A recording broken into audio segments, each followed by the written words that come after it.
Right. Continuing with my Vellman read through. I want to just in this video take a look at this specific example he's got because I think it's interesting. Before I start on this, I want to say like part of why it's interesting is this is something I'm bad at. Trying to sort of decide to do something and then doing it consistently is something I'm working on, and this whole project is actually part of that. So like I want to have some arguments about why this is a bad example, but like I know my viewpoint isn't complete, and there is something I'm trying to get from Velleman that like helps me understand what the ideal is like. I don't or something like this. So bear that in mind. Anyway, so he's got this example of you've decided to keep in shape by going swimming. You wake up and you don't feel like it, and why is not feeling like it a sufficient, no, or not a sufficient justification to not go? And his argument is basically that this, which is that if not feeling like we're a good enough reason for not swimming, then you'd almost never manage to get yourself into the pool, since the mornings in which you're supposed to swim almost always find you not feeling like it. And I think this is an interesting claim because it's not wrong. If like having a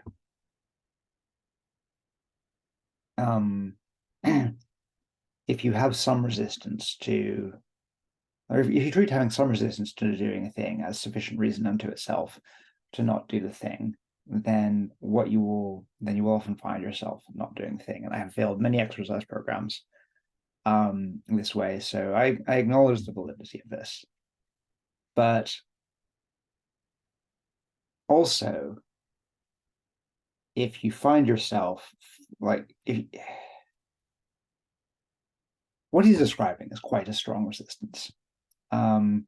Like he puts it as, you just don't feel like facing the sweaty locker room, the dank showers, the stink of chlorine, and the shock of diving into the chilly pool.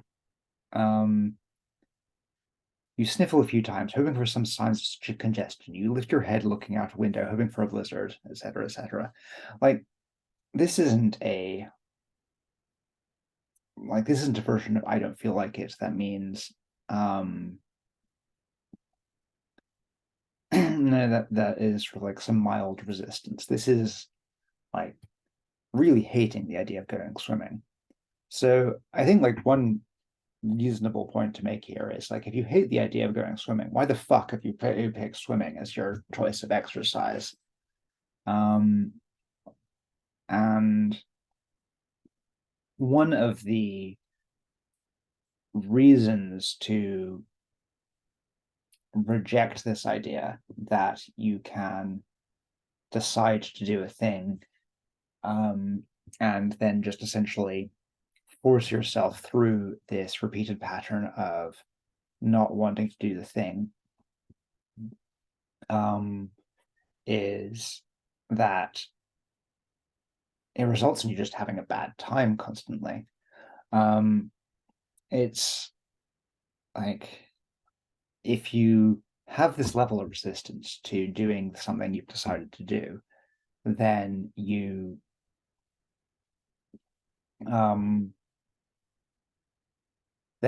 are, and you have somehow like magicked yourself into being able to force yourself through that resistance, then what you're going to end up with is a situation where you constantly make decisions because they seem like the right thing to do and make yourself miserable by following through on those decisions. And if you're getting this level of resistance to going to the pool every time, pick a different sort of type of exercise, his mate. It's like this is not a healthy attitude and exercise regime, and you will achieve better results if you find something that you dislike doing less. But I think this also points to a like a really important missing thing in this sort of Kant-Velleman view, which is like, if you're getting up every morning and you have sort of like some mild grumbling, you're like, oh, I don't want to get out of bed, I don't want to go swimming, and it's not actually a big deal, and you get up and do it anyway. And um, and then you get there and you have a good time. That's a very different experience from like waking up one morning and just like hating everything about the idea of going swimming. And like, and so there are degrees of not wanting to do the thing and not feeling like it. And so my initial response is like, if you have this incredibly strong "I don't feel like it" response every morning, then your plan is bad and you need a better plan. If you have a mild "I don't feel like it" response, but also like, oh, against that is like a general idea that actually gonna have a good time. You could, and that that past experience indicates that actually once you sort of get over the initial hump, it'll be fine. And also, like, if it's not, you can leave. That's generally an important thing for a good, healthy relationship with this sort of thing. And so, like, if you're not, you cannot accept the mild form of resistance in the sense that you can essentially talk yourself through it and work through it, while simultaneously accepting the extreme form of resistance. If you, because the compelling counter argument he's got here is that you'll never go. And if you are accepting like conditions for not going that occur very frequently, then yes, that's a valid counter argument. But if you've been going consistently every day for months, years, etc., and then just one morning you wake up and the very idea is appalling, then if it only happens very occasionally, you might as well just go for it and let it, right? Like possibly something is wrong. If I wake up one morning and just feel much worse and much more disinclined than usual, then often it's a sign that actually something is wrong. Like maybe I've got a minor virus or something, and maybe I should just take it easy. And so there's these gradations of like wanting or not wanting to do a thing that will occur with very different frequencies. And the fact that you accept things at one level doesn't mean you have to accept them at every level. And so the sort of universal nature of it doesn't apply.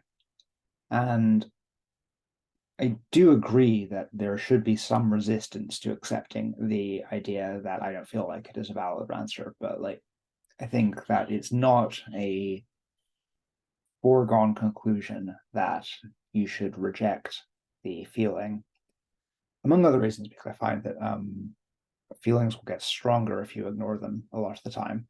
So if you are absolutely committed to the idea that you're going regardless of how you feel, then probably you will experience more and more resistance over time. Whereas if you are committed to the principle that you do need to go most of the time, you are allowed to make exceptions some of the time, then in principle it's more navigable. I think there's also another interesting aspect here, actually, which is that he's got it by swimming laps 2 mornings a week. 2 times a week is something where you've got a lot of flexibility. And this is maybe picking on like a very specific feature of the example, but I do think it's worth noting that you can say, I don't feel like it today.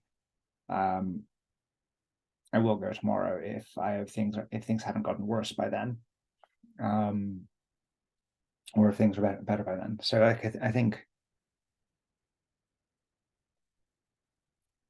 it's the way that this is phrased very much seems like